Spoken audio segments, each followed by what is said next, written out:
Hello friends, this is test number 8 which relates to environments. We'll start with the discussion. पहला question है कि animal और plant biodiversity के बारे में कि animal constitute more than 2/3 of the total species on India on earth sorry. Statement 1 is correct और statement 2 is not correct क्योंकि अमॉन्स्ट एनिमल इंसेक्ट जो है वो सबसे ज़्यादा most species rich taxonomy group है, मेकिंग अप मोर देन 70% जो है टोटल का। स्टेटमेंट 3 भी गलत है क्योंकि although India is only 2.4% of the world's land area, इसका जो शेयर है ग्लोबल स्पेसिस डाइवर्सिटी में वो 8.1% है। फिर 2 है कि जो सेरी के बारे में कि ये क्या है, तो ये एक इंटरमीडिएट स्टेज है जो कि इकोलॉजिकल सक्सेशन में होता है, depicting diversity of species of organism और an increase in the number of species and organism as well as increase in total biomass in the given area. इसको कहते हैं सेरी। मतलब कि जो इंडिविजुअल ट्रांजिशन कम्युनिटीज होता है वो होता है सेरल स्टेज या सेरल कम्युनिटी। फिर हैड्रॉट सक्सेशन हुआ पानी में, और फिर ज़ेरात सक्सेशन हुआ ड्राई एरिया में, और इकोलॉजिकल नीचे हुआ जो रोल एंड पोजीशन है किसी स्पेसिस के एक एनवायरनमेंट में, उसको कहते हैं।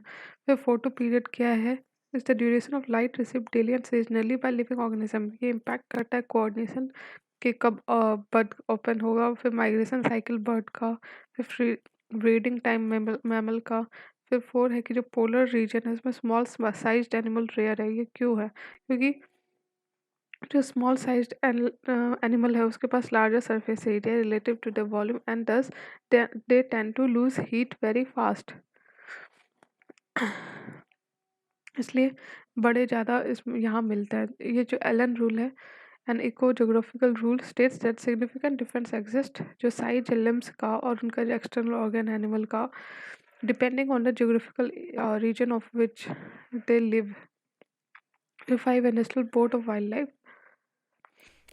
तो ये कंस्टिट्यूट हुआ था under wild life protection act of 1972। National board of wild life जो है वो चेयर किया जाता है प्राइम मिनिस्टर के द्वारा, और जो ये रिकमेंडेटरी बॉडी होती है, मतलब कि एडवाइजरी नेचर होता है इसका। बस क्वेश्चन नंबर 6 है साइट्स रिलेटेड की ये एम करता है एनश्योर करना कि इंटरनेशनल ट्रेड जो है वो उनका सर्वाइवल थ्रेटन ना करे। और स्टेटमेंट 2 गलत है क्योंकि sites was drafted Kyoto as a result of resolution adopted in 1963 at a meeting of members of IUCN, और ये लीगली बाइंडिंग है ऑन द पार्टीज। कौन से जो स्पीसीज है वो एक्सटिंक्ट है, तो डोडो हो गया, क्वागा हो गया, पैसेंजर पिजन हो गया, स्टेलर सी का सब एक्सटिंक्ट है। फिर XC2 कंजर्वेशन मेथड क्या है, तो बोटेनिकल गार्डन है, जूलॉजिकल पार्क है। जो नेशनल पार्क जो इन सीटू मेथड है। फिर माइक्रोब्स दिया हुआ है और यूज ऑफ प्रोडक्शन एसिड, तो एस्परगिलस निगर ये फंगस है जो कि साइट्रिक एसिड के लिए यूज़ होता है। फिर क्लॉस्ट्रिडियम बुटिसिलिसम एक बैक्टीरिया जो बुटीरिक एसिड के लिए यूज़ होता है। फिर एसोटोबैक्टर एसिटी है जो एसिटिक एसिड के लिए यूज़ होता है, और लैक्टोबैसिलस है जो लैक्टिक एसिड के लिए यूज़ होता है, और ईस्ट सेचुरोमाइसिस है जो कि इथेनॉल के लिए यूज़ होता है। फिर 10 है कि कॉरल्स के बारे में कि ये मोस्टली ट्रॉपिकल ओशंस में पाया जाता है, और जो इसके सीज है वो coral colonies most fishes lay eggs in coral colonies, और जो कॉरल रीफ है ये ग्रेटर बायोडाइवर्सिटी है ट्रॉपिकल रेन फॉरेस्ट से। फिर 11 है बायोस्फीयर रिजर्व्स के बारे में कि they are areas of terrestrial and coastal ecosystem जो कि प्रमोट करता है balance between the conservation and sustainable use. जो स्टेटमेंट 2 है वो गलत है कि लॉन्च इन 1971 मैप जो है वो इंटर गवर्नमेंटल साइंटिफिक प्रोग्राम है जिसका एम है साइंटिफिक बेसिस पर इम्प्रूव करना relationship between people and environment, तो ये यूनेस्को का है। फिर 12 है कि जूलॉजिकल सर्वे ऑफ इंडिया के बारे में कि ये अंडरटेक करता है एनवायरमेंटल इम्पैक्ट असेसमेंट, और ये प्रिपेयर करता है red data book fauna of India and fauna of state, ये प्रिपेयर करता है। फिर zoological survey of India is a subordinate organisation of ministry of environment forest and climate change जो कि इस्टेब्लिश हुआ था 1916 में। It is not a statutory body, ठीक है। तो फिर 13 है कि कौन सा सोर्स है जिससे एसिड रेन हो सकता है? तो वॉल्केनो के कारण, स्वैम्प्स के कारण, प्लैंकटन्स इन द ओशन के कारण। Natural causes of acid rains are oxides of sulfur and nitrogen from volcanoes, swamps and planktons in the ocean। और जो मैन मेड है वो है कि power generation from fossil fuels. फिर इंटरक्रॉपिंग के बारे में कि इंटरक्रॉपिंग मेथड में अलग अलग तरह का क्रॉप ग्रो किया जाता है सिमल्टेनियसली। स्टेटमेंट टू गलत है क्योंकि mulches are generally waste plant material. In mulching this plants material spread around the base of the crops. फिर 15 है कि मेन असम्पशन क्या लिमिट्स टू ग्रोथ थ्योरी का कि environment can not support rising resource utilization एक carrying capacity के beyond. ठीक है, ये जो था ये फंड किया था Volkswagen foundation and commission by the club of Rome. फिर 16 है कि सुरंगम एंड जिंग जो है वो क्या है, वो ये एक ट्रेडिशनल वाटर हार्वेस्टिंग प्रैक्टिस है जो कि वेस्टर्न घाट और लद्दाख में यूज़ होता है। तो देखो, राजस्थान में कुंड है, गुजरात में टंकाज है, टैंक्स टंकाज, महाराष्ट्र में फाड़ है, कर्नाटक में कीरी है, लद्दाख में जिंग है, वेस्टर्न घाट में सुरंगम है, उड़ीसा में कटास है। फिर 17 है कि rain water harvesting potential is the amount of water that can be effectively harvested out of total water received in the area, while the rainwater environment endowment is the total amount of water received in the form of rainfall over an area। फिर 18 है कि homeostasis के बारे में कि ये है it refers to क्या तो maintenance of constancy of an organism's internal environment despite varying external environmental condition। Statement two गलत है क्योंकि 99% of animals and nearly all plants cannot maintain and constant internal environment. Their body temperature changes with the ambient temperature। फिर 19 है कि कौन सा गलत है, तो सही क्या है, तो सल्फर डाइऑक्साइड के कारण स्टिफनेस होता है फ्लावर बर्ड्स में जो गिर जाता है फ्रॉम द प्लांट। और दूसरा रेड हेज होता है traffic is due to existence of oxides of nitrogen. तीसरा हाइड्रोकार्बन जो पॉल्यूटेंट्स है वो फॉर्म करता है incomplete combustion of fuel is formed by. और कार्बन डाइऑक्साइड नहीं होगा, ये कार्बन मोनोऑक्साइड होगा जो कि बाइंड करता है हेमोग्लोबिन में टू फॉर्म कार्बोक्सी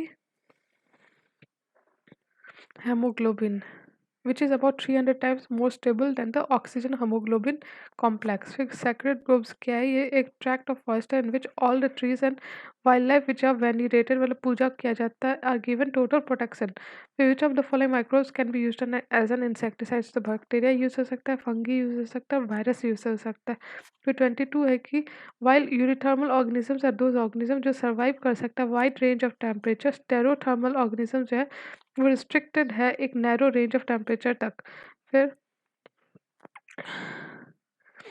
22 है कि स्टेटमेंट टू गलत है क्योंकि यूरीथर्मल जो है उसमें includes cat, dog, man, goat, tiger, etc., which are vertebrates as they have backbone and spinal column. These vertebrates can be eurythermal. Although stenothermal include penguin, python, crocodile, some aquatic insects survive in a narrow range of temperature. Insects are not vertebrates as they lack a backbone and spinal column.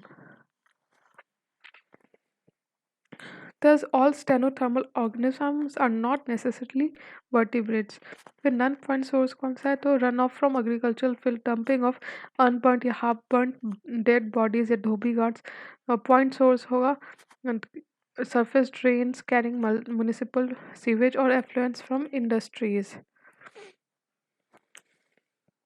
ठीक है, फिर 24 होगा कि habitats क्या है, तो जैसे कि रेन सोक्ड मेघालय फॉरेस्ट हो गया, deep ocean trenches, tonsil streams and boiling thermal springs सब हैबिटेट्स हैं।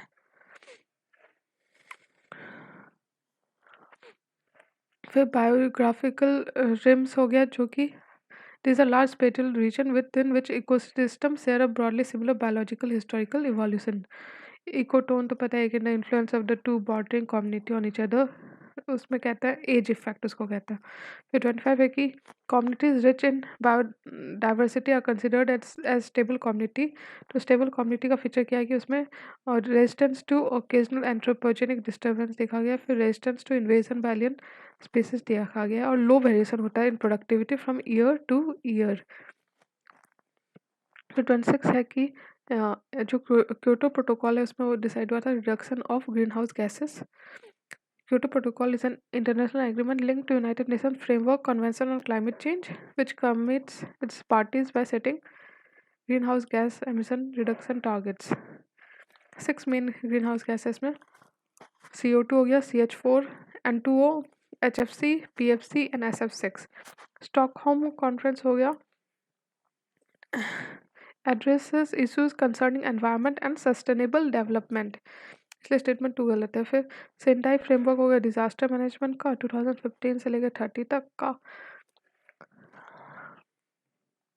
इसलिए स्टेटमेंट 3 सही है। फिर 27 है कि बायोटिक कंपोनेंट क्या क्या है, तो इसमें आएगा temperature, moisture, soil. Biotic component living things होता है, एनिमल्स, फंगी, बैक्टीरिया जैसे कि। फिर 28 हो गया कि म्यूचुअलिज्म में दोनों स्पेसिस बेनिफिट करते हैं, प्रेडेशन में एक स्पेसिस बेनिफिट करता है और दूसरा हार्म्ड होता है, ठीक है, इसलिए 1 और 2 सही है। और इन एमेंसलिज्म में on the other hand one species is harmed where the other is unaffected, और कॉमेंसलिज्म होगा जिसमें one species is benefited and other is neither benefited nor harmed, ठीक है। फिर 29 है कि ग्रेजिंग फूड चेन जो है और डेट्रिटस फूड चेन जो है, उसमें grazing food chains begins with producers, जो जबकि डेट्रिटस वाला begins with dead organic matter. Statement 2 गलत है क्योंकि in an aquatic system GFC is the major conduit for energy flow. As against this, in a terrestrial ecosystem, much larger fraction of energy flows to DFC than through GFC, ठीक है। फिर rivet पोपर hypothesis किस लिए use होता है, तो use होता है to explain impact of loss of species richness on biodiversity. फिर 31 है ये ट्रॉपिकल और टेम्परेट फॉरेस्ट में ट्रॉपिकल फॉरेस्ट जो है वो कंसिस्ट करता है very high tree species as compare to temperate forest, और टेम्परेट फॉरेस्ट में थिन कैनोपी होता है ट्रीज का, एज ट्रॉपिकल फॉरेस्ट में थिक कैनोपी होता है। 32 है कि एग्जाम्पल क्या है सेडिमेंट्री बायोकेमिकल साइकिल का, तो वो सल्फर साइकिल हो गया और हो गया फॉस्फोरस साइकिल। गैसेस और न्यूट्रिएंट साइकिल में होगा गैसेस टाइप का न्यूट्रिएंट साइकिल होगा नाइट्रोजन और कार्बन। फिर 33 है कि which of the following microorganism are used as biofertiliser, तो नॉस्टॉक यूज हो गया, एनापेना यूज हो गया, साइनोबैक्टीरिया और ऑसिलोटोरिया यूज हो गया, ठीक है। फिर 34 है कि फोटोकेमिकल स्मॉग के बारे में कि ये फॉर्म होता है by reaction of sunlight on unsaturated hydrocarbon और नाइट्रोजन ऑक्साइड। ओजोन जो है इंपॉर्टेंट कंपोनेंट है फोटोकेमिकल स्मॉग का, और ये ऑकर करता है वार्म ड्राई और सनी क्लाइमेट में, इसलिए स्टेटमेंट 1 गलत है। फिर बेसल कन्वेंशन जो है ये रेगुलेट करता है इंपोर्ट एक्सपोर्ट हजार्डस वेस्ट का, ठीक है। Was adopted on 22 March 1989, although not legally binding. Technical guidelines provides for the foundation upon which the countries can operate at a standard that is not less environmentally sound than that is required by the Basel Convention. फिर 36 है कि photosynthetically active radiation क्या है, it is part of electromagnetic radiation जो कि range करता है 400 nanometre to 700 nm, तो स्टेटमेंट 2 गलत है। PAR changes seasonally and varies depending on the latitude and time of the day. Plant captures only 10% of the PAR, and this small amount of energy sustains the entire living world. 80 to 85% नहीं, सिर्फ 2 to 10%। 87 है 37% है कि with reference to the biotic community consider the following statement, तो फेगोट्रॉप्स जो है वो consume करता है producer that consume produces directly or indirectly. Saprotrops हो गया जो वो ऑर्गेनिज्म जो ऑब्टेन करता है nutrition from dead organic matter,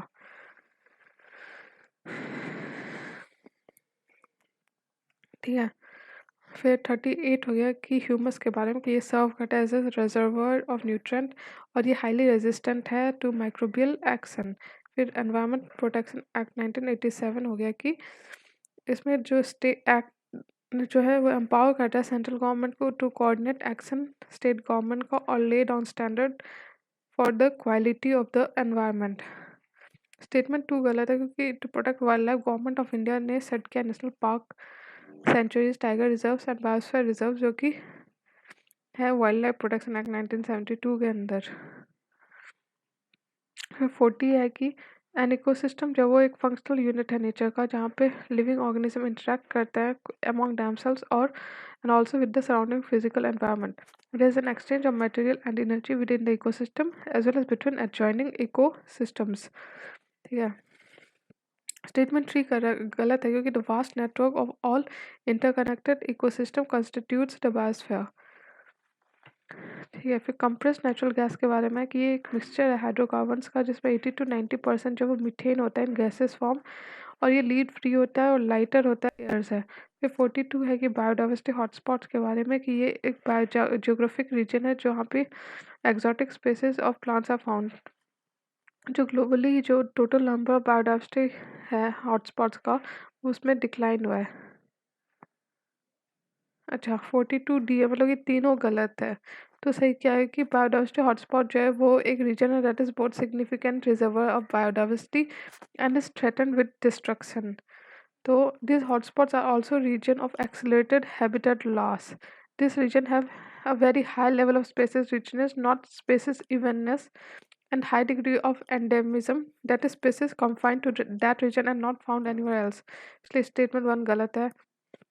Statement 2 गलत है क्योंकि initially 25 biodiversity hotspots were identified, but subsequently 9 more have been added to the list. इसलिए increase हुआ है, अभी है total 34। ठीक है। इसलिए स्टेटमेंट 2 गलत है और स्टेटमेंट 3 भी गलत है क्योंकि इंडिया में जो है वो है हिमालय, फिर इंडो बर्मा, फिर सुंडालैंड और वेस्टर्न घाट्स एंड श्रीलंका। और फिर 43 है वर्ल्ड कंजर्वेशन स्ट्रेटजी 1980 के बारे में कि इसका एम है कि to maintain essential ecological process और प्रोटेक्शन ऑफ जेनेटिक डाइवर्सिटी और sustainable use of species and ecosystem. ये 1972 स्टॉकहोम कॉन्फ्रेंस जो था उसमें अडॉप्ट किया गया था वर्ल्ड कंजर्वेशन स्ट्रेटजी और ये पब्लिश किया गया था IUCN के द्वारा और इसमें इन्वॉल्व था UNEP, WWF सब। और जो ये 1980 का वर्ल्ड कंजर्वेशन स्ट्रेटजी था is the first international document on living resources conservation produced with input from government NGOs and other expert. ठीक है। फिर 44 है कि प्राइमरी प्रोडक्टिविटी जो है इकोसिस्टम का उसके बारे में कि ग्रॉस प्राइमरी प्रोडक्टिविटी जो है वो रेट है फॉर्मेशन ऑफ बायोमास और ऑर्गेनिक मैटर फोटोसिस सिंथेसिस के दौरान। स्टेटमेंट 2 गलत है क्योंकि जो gross primary productivity minus respiration loss जो है उसको कहता है net primary productivity. Net primary productivity जो है वो अवेलेबल बायोमास है फॉर द कंजम्पशन और to heterotrophs. Secondary productivity is defined as the rate of formation of new organic matter consumer के द्वारा। 45 है कि हाइबरनेशन के बारे में कि स्टेटमेंट 1 इज नॉट करेक्ट क्योंकि हाइबरनेशन और aestivation are not related to movement of organism from one place to another rather they escape in time. फिर during true hibernation, animal's body temperature drops but remains above the outside temperature and rate of breathing and heartbeat becomes slow. फिर 46 है कि जो bio remediation है ये क्या है? ये एक प्रोसेस है जिसमें which use microorganism to detoxify the pollutants in the soil. फिर ये टेक्निक है क्लीन करने का ऑयल स्पिल्स। फिर 47 है कि टर्म इकोलॉजी बेस्ड डिस्क्राइब होता है। It is a scientific study of plants and animals in relation with तो एक दूसरे से और उनके एनवायरनमेंट से। तो इकोलॉजी व इट रिफर्स इकोलॉजी बताया मैंने। फिर एनवायरनमेंट हो गया sum total of all forces material influences और एनवायरमेंटल साइंस हो गया की application of knowledge from many disciplines to the study and management of the environment. और इकोसिस्टम हो गया कि it is a self-regulating and self-sustaining structural and functional unit of the biosphere। फिर 48 है यूट्रोफिकेशन के बारे में कि अगर यूट्रोफिकेशन होता है पॉन्ड सिस्टम में तो उसके कारण बर्गेनिंग होता है प्लांट एंड एनिमल का जो उसमें रह रहे हैं or which encourages the growth of aquatic organisms. Lake grows shallower and warmer, ना कि ड्रॉप इन टेम्परेचर, इसलिए स्टेटमेंट 2 गलत है। और फिर Mars plants take root in the shallow and begins to fill in the original lake basin. Eventually, the lake give way to large masses of floating plants, finally converting into land. तो decrease होता है depth of the lake. फिर 49 है नेरिटिक zone क्या है marine ecosystem का। ये जो एरिया ये रिच है डाइवर्सिटी और डेंसिटी में of organism due to the presence of light and nutrient. फिर लिटोरल हो गया कि this is the sea shore area extending between the highest high tide and lowest low tide level, इसलिए statement 1 गलत है। इसको लिटोरल कहेंगे पहले वाले को। 2 सही है। फिर पेलाजिक है, ये जो है ओपन एरिया है बिटवीन नेरेटिक सरफेस, जैसे कि देख सकते हैं इस इमेज में कि pelagic is an open area below the neritic region on the surface of this zone. Various type of planktons are found.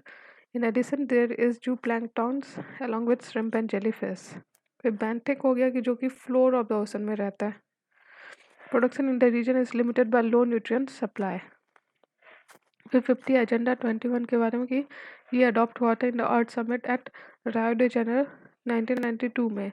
ये प्लान है to encourage sustainable development 21st century में, और ये एम्फेसाइज करता है role of women and indigenous people to achieve development related goals.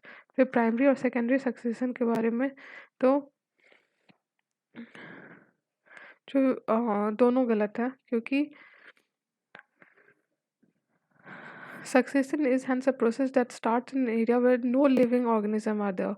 These could be areas where no living organism ever existed, जैसे कि bear rock हो गया। फिर in areas that somehow lost all the living organism that existed there. तो जो पहला है उसको प्राइमरी सक्सेशन कहते हैं, जबकि दूसरा होगा secondary succession. In the case of secondary succession since the soil is already there, तो रेट ज़्यादा फास्ट होता है and hence the climax is reached more quickly. ठीक है। फिर 52 है कि एविल क्वार्टर क्या है। तो in the context of biodiversity evil quarters refer to the set of 4 major causes of biodiversity loss. वो क्या क्या है, तो हैबिट लॉस एंड फ्रेगमेंटेशन, दूसरा ओवर एक्सप्लॉयटेशन, तीसरा को एक्सटिंक्शन, और चौथा इन्वेजन ऑफ एलियन स्पीसीज। फिर of the following are constituents of fly ash, तो उसमें होता है ब्लैक सूट, दूसरा लीड, तीसरा कैडमियम, चौथा निकल। फिर 54 है पैम्पास जो temperate grassland are located away from the equator compare to tropical grassland. जो मेजर ग्रासलैंड है वो देखो बेल्ट हो गया साउथ अफ्रीका में, पुस्चिटा हो गया ऑफ हंगरी, पैम्पास हो गया अर्जेंटीना का, और उरुग्वे हो गया अर्जेंटीना एंड उरुग्वे में हो गया पैम्पास, और स्टेप हो गया former Soviet Union of plains and prairies of central North America. Prairies, ठीक है। फिर नेक्स्ट एंटीबायोसिस, ये क्या, it is a type of interaction in which one organism is unaffected but the other is damaged or killed by a chemical secretion। ठीक है। predation तो पता ही है। फोटो कोऑपरेशन हो गया कि where two species interact with another, they have no need to interact with each other, they interact purely for the gain that they receive from doing so। फिर 56 है कोल गैस जो है ये मिक्सचर है किसका, तो मीथेन, कार्बन मोनोऑक्साइड और hydrogen का। और कोक जो है ये कोल डिराइव प्रोडक्ट है जो कि बर्न करता है विदाउट स्मोक। फिर 57 है कि वाइल्ड लाइफ प्रोटेक्शन एक्ट जो है 1972 का, ये इसका एम है to captive breeding programme for critically endangered species, और ये स्ट्रेंथन करता है management and protection of infrastructure of national parks and sanctuaries. ठीक है। तो स्टेटमेंट गलत है क्योंकि there is a provision for trade and commerce in some wild species with a license for sell, possession और ट्रांसफर, इसलिए कंप्लीट बैन नहीं है। फिर 55 है कि ओजोन लेयर के बारे में कि जो ozone layer present in the upper troposphere acts as a protective layer किसके अगेंस्ट, तो हार्मफुल अल्ट्रावायलेट रेज के अगेंस्ट। दूसरा है कि the thickness of the ozone layer किससे मेजर होता है, तो डॉप्सन यूनिट से मेजर होता है। स्टेटमेंट 2 इज रॉन्ग कि Uh, in winter, a special type of clouds called polar stratospheric clouds are formed over Antarctica. Hence, PSCs don't prevent the spread of ozone hole, rather they promote ozone depletion. Hole नहीं, depletion. फिर ठीक है, decomposition of detritus और dead matter, उसके बारे में कि the presence of nitrogen in detritus increases the decomposition rate. और स्टेटमेंट वन गलत है, क्योंकि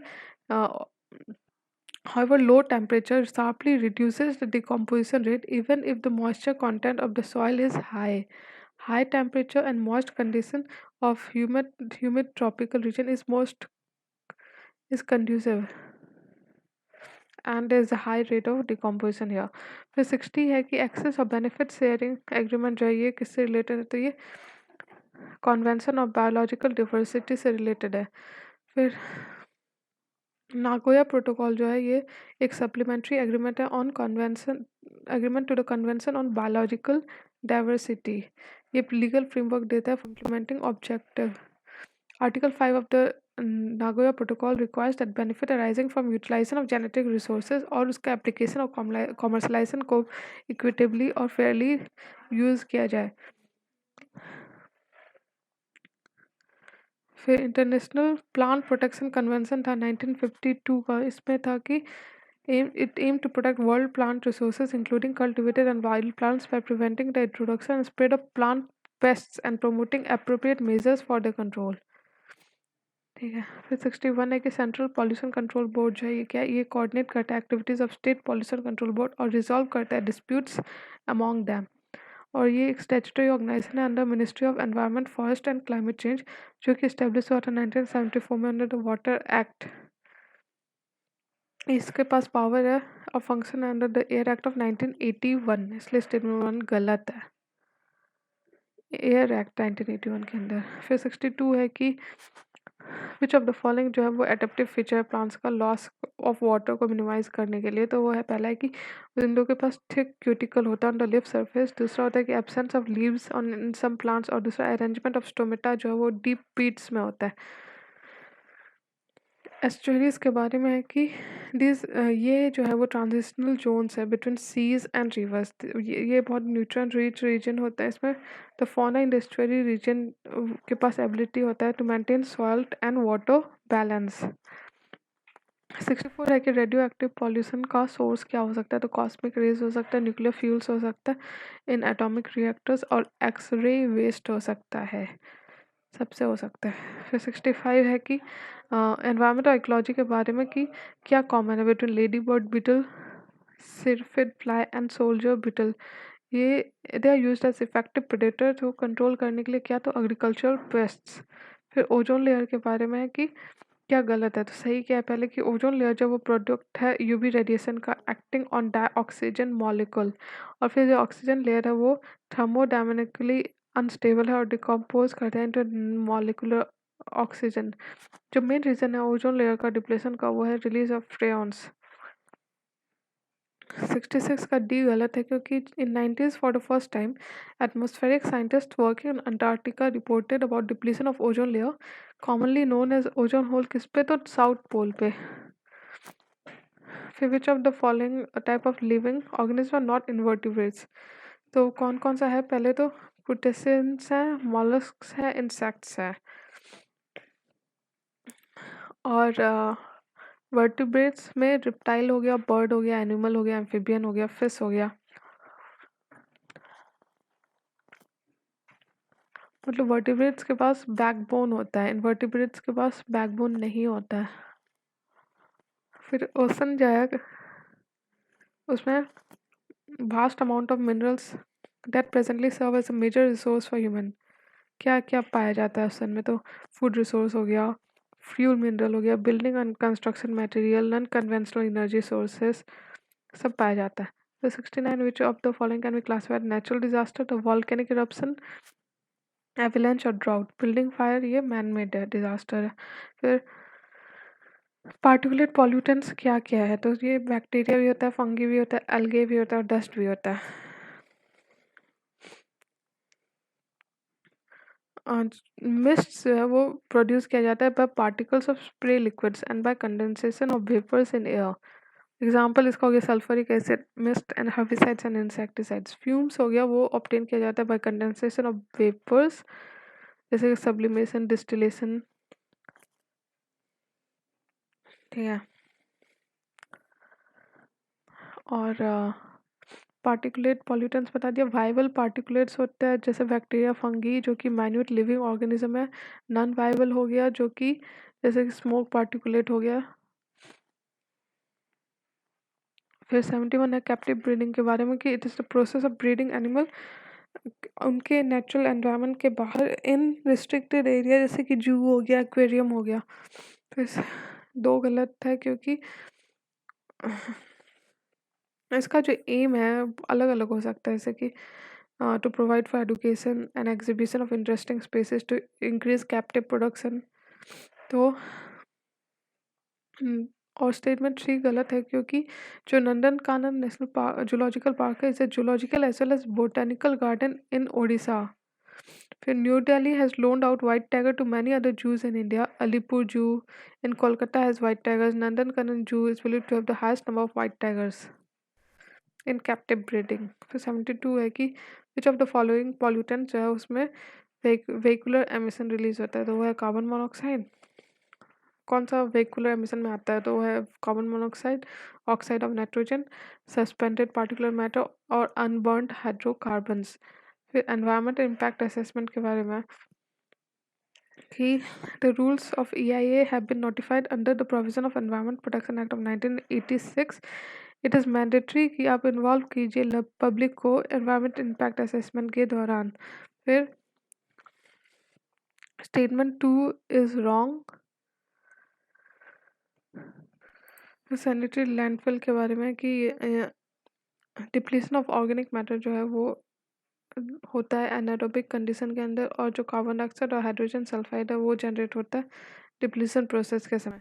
फिर quality mark for food products है, इसमें फॉलोइंग सर्टिफिकेट मार्क है फूड प्रोडक्ट्स के लिए, वो एग मार्क हो गया, एग्रीकल्चर मार्केटिंग के लिए BIS हो गया, ISI mark by bureau of Indian standard, फिर fruit mark by order mark, ये सब होता है। फिर 76 है कि मैकेनिज्म क्या है कंट्रोल करने के लिए पॉल्यूशन को, तो इलेक्ट्रोस्टैटिक पर्सिपिटेटर है पार्टिकुलर मैटर के लिए, स्क्रबर है सल्फर डाइऑक्साइड के लिए, और कैटालिटिक कन्वर्ट है अनबर्न्ड हाइड्रोकार्बन्स के लिए।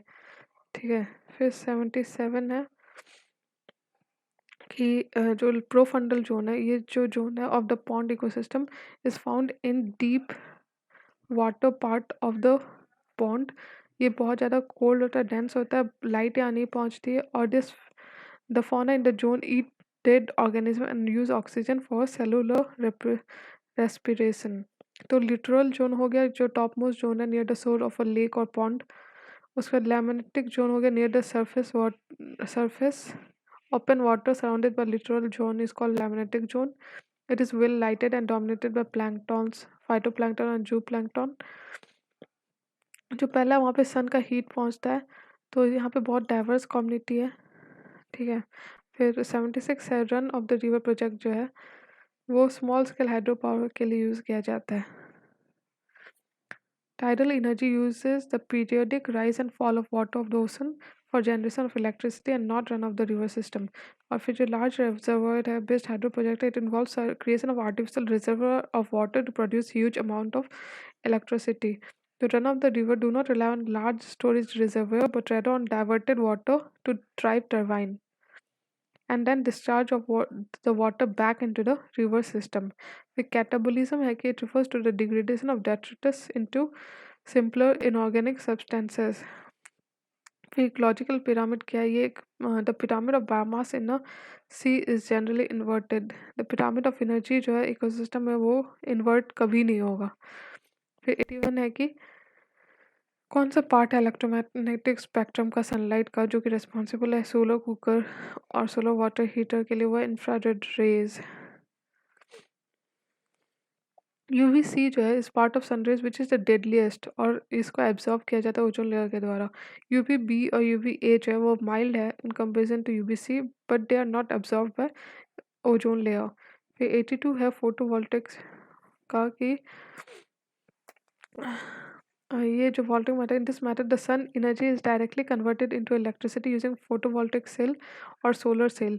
The electricity produced through this method is used for street lightning, radio and television sets etcetera. जो थर्मल मेथड है उसमें, in this method solar radiation in the form of heat is converted into mechanical, electrical और chemical energy by using solar thermal devices, जैसे कि cooker हो गया, heater हो गया, ड्रायर हो गया. इसलिए स्टेटमेंट 1 और 2 दोनों गलत है. फिर environment pollution prevention and control authority जो है ये, it is a Supreme Court mandated body to control pollution in NCR. तो एनवायरमेंटल पॉल्यूशन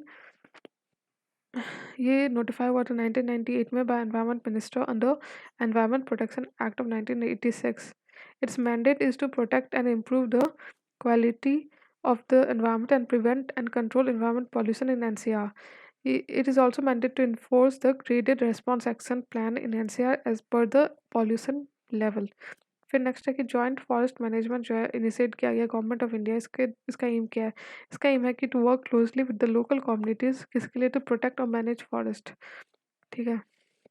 फिर 85 है कि इसमें से कौन सा इन्वेसिव स्पेसिस नहीं है? तो रेड हिबिस्कस नहीं है, वाटर हियासिंथ है, कैरोट ग्रास है और अफ्रीकन कैटफिश है. रेड हिबिस्कस जो है ये एंडेमिक है स्पेसिस है. फिर 86 है कि इम्पैक्ट्स ऑफ क्लाइमेट चेंज, तो इम्प्रूव करता agriculture yield in higher latitude जहाँ पे गर्मी बढ़ रही है. दूसरा कि रिडक्शन होता है in biodiversity in the alpine region. और दूसरा कि रिडक्शन होता है in coral in the tropical ocean. फिर स्टैंडिंग क्रॉप क्या है? स्टैंडिंग क्रॉप जो है refers to the mass of living material at a particular time at any trophic level. फिर 88 है कि जीन थेरेपी क्या है? ये इन्वॉल्व करता है delivery of a normal gene in individual, किस लिए? तो कंपनसेट करने के लिए नॉन फंक्शनल जीन के लिए. और ये अलाउ करता है to correct gene defect that has been diagnosed किसी एम्ब्रॉयो में. 89 है कि एग्जांपल क्या? अटलांटिक वाटर इकोसिस्टम का. तो जो बॉडी ऑफ स्टैंडिंग वाटर उसको अटलांटिक कहता है. उसमें आता है ponds, marshes, ditches, seeps, ponds, ये सब. लोटिक होता है जिसमें मूविंग वाटर होता है, जैसे रिवर हो गया, स्प्रिंग्स हो गया. फिर which of the following statement regarding the harmful effects of water pollutants, तो इसमें फ्लोराइड जो है उससे इरोजन होता है बोन्स और टीथ का. दूसरा कि लीड जो है वो एसोसिएटेड है with liver and kidney damage. फिर स्टेटमेंट 3 गलत है क्योंकि the maximum limit of nitrate in drinking water is 50 ppm. Excess nitrate in drinking water जो उससे डिजीज हो सकता है जैसे ब्लू बेबी सिंड्रोम.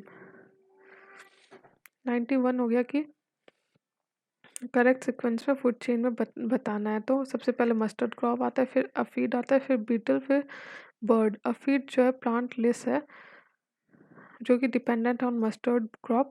अफीड जो है उसको इटन किया जाता है बीटल, और बीटल को वापस छोटे बर्ड्स खा लेते हैं.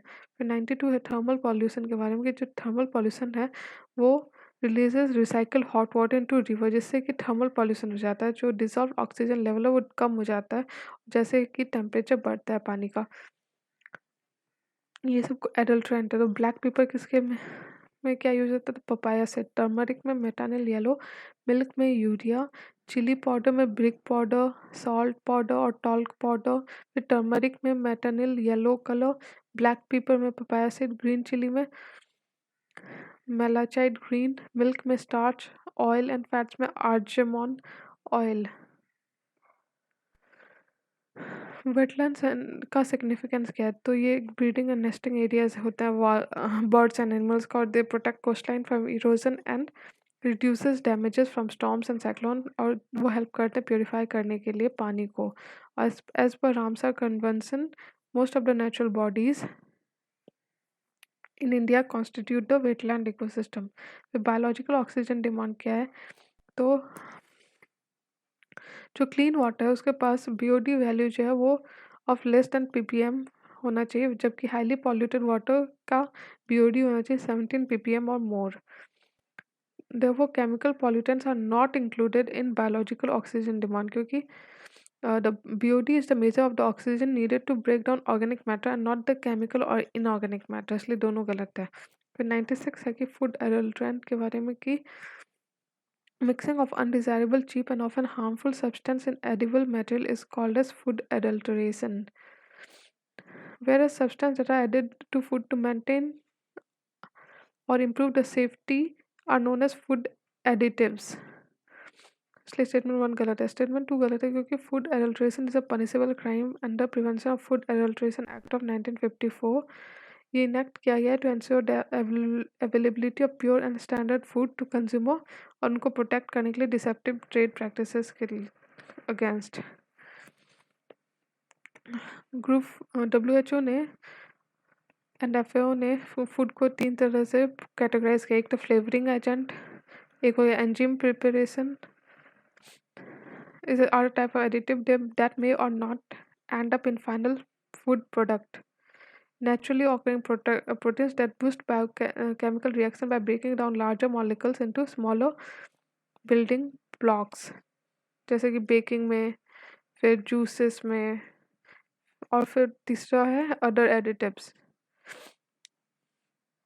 ठीक है। फिर कोडेक्स इंडिया है जो कि which is located at the Food Safety and Standard Authority of India, Ministry of Health and Family Welfare. It coordinates and promotes codex activities in India. इसलिए दोनों गलत है। 97 है कि इसमें से फर्स्ट कॉन्फ्रेंस और कन्वेंशन कौन सा था जो ओजोन लेयर से था, तो वायना कन्वेंशन था, वो 1985 में हुआ, वो सबसे पहला था। फिर सेविंग द ओजोन कॉन्फ्रेंस था जो था वो जो कि UNEP एंड ब्रिटिश गवर्नमेंट ने किया था, ये 1989 में हुआ था, to draw attention to the global problem created by the developed world, which was trying to dictate its term to the developing countries for CFC pollution। तीसरा UNFCCC जो कि 21 मार्च 1994 को हुआ था, जिसको राय कन्वेंशन या राय अर्थ समिट कहते हैं। 1992 अर्थ समिट हुआ था रायो डे जेनेरो में। फिर 98 है कि करेक्ट सीक्वेंस बताना ग्रीन हाउस गैस का in order of increasing global warming potential. तो सबसे कार्बन डाइऑक्साइड, उससे ज़्यादा मीथेन, उससे ज़्यादा नाइट्रस ऑक्साइड एंड उससे ज़्यादा सल्फर हेक्साफ्लोराइड। मतलब कार्बन डाइऑक्साइड का 1 है तो मीथेन का 56 होगा, नाइट्रस ऑक्साइड का 280 होगा और सल्फर हेक्साफ्लोराइड का 16,300 होगा। इसमें बताना है कि कौन सा मैक्रो न्यूट्रिएंट्स है जो कि इंपॉर्टेंट कंपोनेंट है रिक्वायर्ड बाय लिविंग ऑर्गेनिज्म। तो पोटेशियम है जो कि चाहिए होता है, its function is a major solute in animal cell. Magnesium हो गया जो कि चाहिए कि the structural component of chlorophyll उसके लिए चाहिए। फिर कैल्शियम चाहिए जो कि यूज होता है as a regulator of cell permeability. देखो कार्बन और हाइड्रोजन हो गया जो कि basic constituent of life that derive all process. Nitrogen हो गया structural component of protein and nucleic acid. Phosphorus हो गया structural component of nucleic acids, phospholipids and bones. फिर सल्फर हो गया स्ट्रक्चरल कंपोनेंट प्रोटीन का। फिर पोटेशियम हो गया जो मेजर सॉल्यूट है इन एनिमल सेल उसको कहते हैं। फिर कैल्शियम हो गया structural component of bone, regulator of cell permeability. फिर आयरन हो गया जो कि है structural component of haemoglobin. Sodium हो गया जो कि है major solute in extracellular fluid in animals. ये सब इसका यूज़ है। फिर लास्ट है कि most dominant greenhouse gas overall is water vapour. It is a potent greenhouse gas the transpiration and evaporation increases its concentration in the atmosphere. और ये vary करता है from season to season and region to region. ठीक है। It is the highest contributor to the warming of the earth due to its capacity to absorb क्या तो incoming and terrestrial radiation.